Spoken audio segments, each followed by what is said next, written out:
Hello and welcome back to the channel Held Dominance. Anthony here. Please remember to like and subscribe, and also click that notification bell if you're enjoying what you see and like to see more. So today's video is quite a serious tone, as it's involving racial allegations and comments made by a Wigan player, Tony Clubb, to a opponent, Andre Savelio, on the Hull FC side during last weekend's game in the Super League. We have a comprehensive readout of the opinion from the judge that was involved in the disciplinary outcome. His Honourable Judge Guy Keel, QC, presided. I want you guys to tell me what your opinions are in the comments.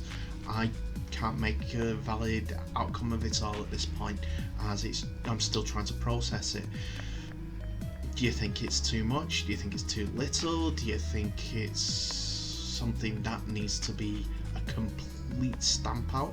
Let's get into the statements, and you guys tell me in the comments what your thoughts are, and I will give my verdict properly at the end. So in regards to the statement, it is a statement that was from the RFL, not Hull themselves, as I think they are keeping out of it because they can do their internal processes first and see what actions might need to be done further. But this is what Hull have put on their website in regards to the statement from the RFL. Wigan Warriors forward Tony Clubb has been banned for 8 matches after an independent operations rules tribunal found him guilty of using unacceptable language based on the national or ethnic origin towards Hull FC's Andre Savelio during last Thursday's Betfred Super League match. The RFL match review panel had considered the incident a grade F offence, the most severe grading available, and one which carries a minimum punishment of 8 matches. In reaching its decision, the tribunal, chaired by His Honour Judge Guy Keel, QC, considered submissions from both players and both clubs, the match officials' report, broadcast footage and character reference. In his judgment, which will be published in full on the RFL website, His Honourable Judge Keel noted, "We have considered the evidence of both players and the circumstances surrounding the allegations and find that we are reasonably satisfied, taking into account the seriousness of the charge, that the words were said, albeit in the heat of the moment, but nevertheless were said. They do constitute unacceptable language based on a player's racial and ethnic origin, and therefore find this was serious misconduct which has brought the game into disrepute. On the other hand, we've considered the character references placed before us by Wigan Warriors and those who know Tony Clubb well at the club. We do not find that he is a racist. Simply on this occasion he used unacceptable language in the heat of the moment. We have therefore reduced the penalty to take in account of his character and good disciplinary record to a suspension of 8 matches and a fine of £500. So they had a heavier suspension, but because of character references he seems to have had the suspension reduced.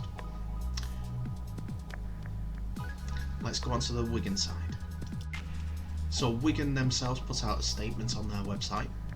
Wigan Warriors is committed to standing firm against all types of discrimination and abuse, and it prides itself on rugby league's core values of inclusion and respect amongst the participants. The club accepts and agrees with the verdict of His Honour Judge Guy Keel, QC, in the tribunal, that the words used by Tony Clubb were ethnically offensive. The club also accepts Judge Keel's findings that Tony Clubb is not a racist but on this occasion he used unacceptable language in the heat of the moment. During the RFL investigation, character references were provided by other players and coaches at Wigan Warriors, including Adrian Lamb and club captain Thomas Lulai, providing full support to the judge's findings that Tony Clubb is not a racist. The club also recognises that Tony has expressed remorse for the comments he made and understands that they were unacceptable and are unacceptable. Nevertheless, the club finds unequivocally that the language used by Tony on this occasion is unacceptable, and that abuse with reference to a person's ethnicity has no place on a rugby pitch or in society. As a result, the club's disciplinary process has found that a further sanction to that issued by the tribunal is appropriate and warranted. The Wigan club confirm, therefore, that Tony will be fined a further 2 weeks' wages, which will be put towards a dedicated education diversity training programme through the club's education and community department, specifically targeted against abuse based on ethnicity.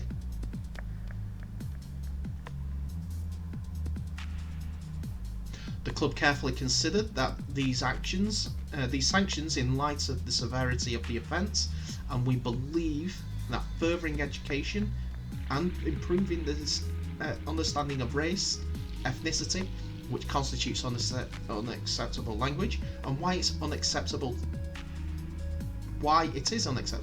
is ultimately how this form of abuse will be eradicated from society. We welcome wider discussion about societal issues within the game in a protective and constructive form. Following the outcome of this disciplinary process, it is confirmed that Tony Clubb's suspension has been lifted and he will return to training with the first team squad while serving his 8-match ban from playing. Okay, so there's my read back of the two statements. At the time of this recording, on the 5th of May 2020, Brett Hodgson was asked, the coach of Hull, was asked about what his thoughts are towards the actions that were put to Tony Clubb.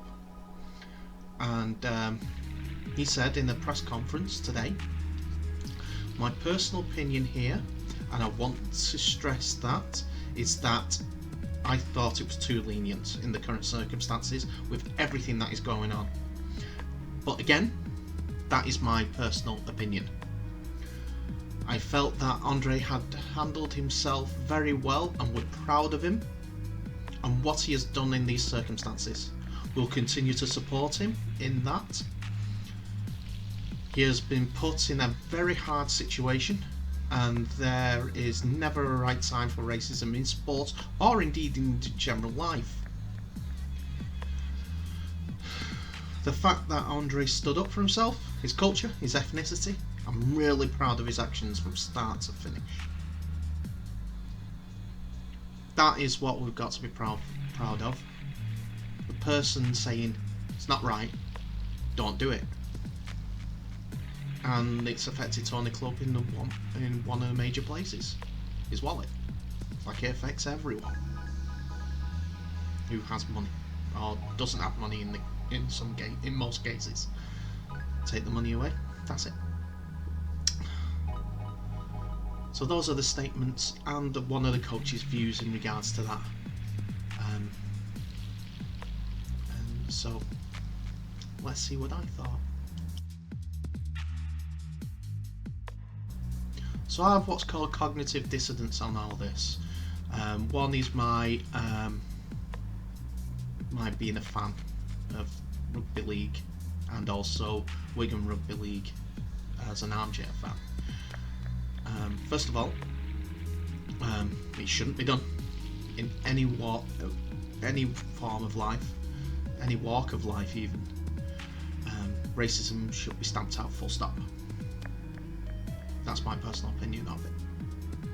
Second, if you look at it objectively with other sports, the 8-game ban is about the standard of what's out there. Your thoughts on that is what I want to find out. The reason why I say standard is because in soccer, football, there was a 10-match ban for a Slavia Prague player racially abusing another player in a UEFA Cup game. So, as truncated as a rugby league season is, 8 matches seems about the same in that front, percentage-wise even. So that's the standard out there for all the leagues, and I think that's what they're going to go by. They've set precedents, I'm afraid.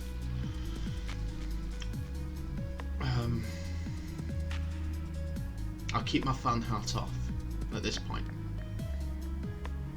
I want rugby league to be inclusive. I want expansion in rugby league. But if we have the little-minded, stick to my corner, don't want anything different mentality, it's going to breed this sort of attitude. We're going to get stepped on by other sports. We have to accept it. But we have to come and gather our own niche. We've moved to the summer to get away from the soccer season and rugby union season. But I'm digressing off the entire subject there. It's all about change. The world is all about change.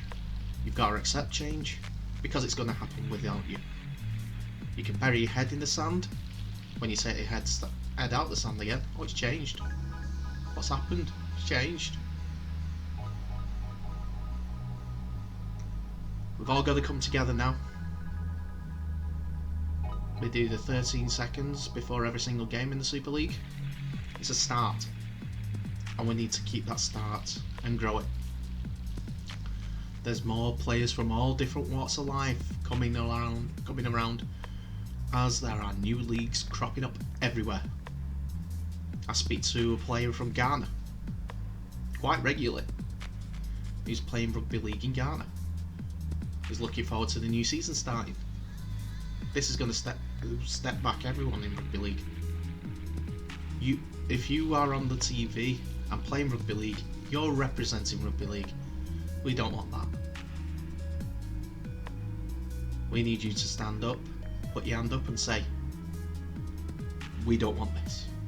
We don't want this form of discrimination in any walk of life. That's what leaders do. I'm looking for leaders now.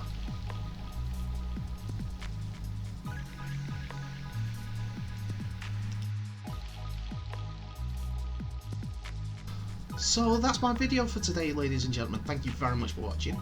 I hope it hasn't been too of a downer for you, and I appreciate any feedback that you guys can give me.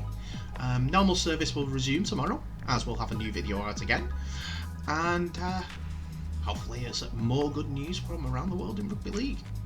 But in the meantime, I'll see you in the next video.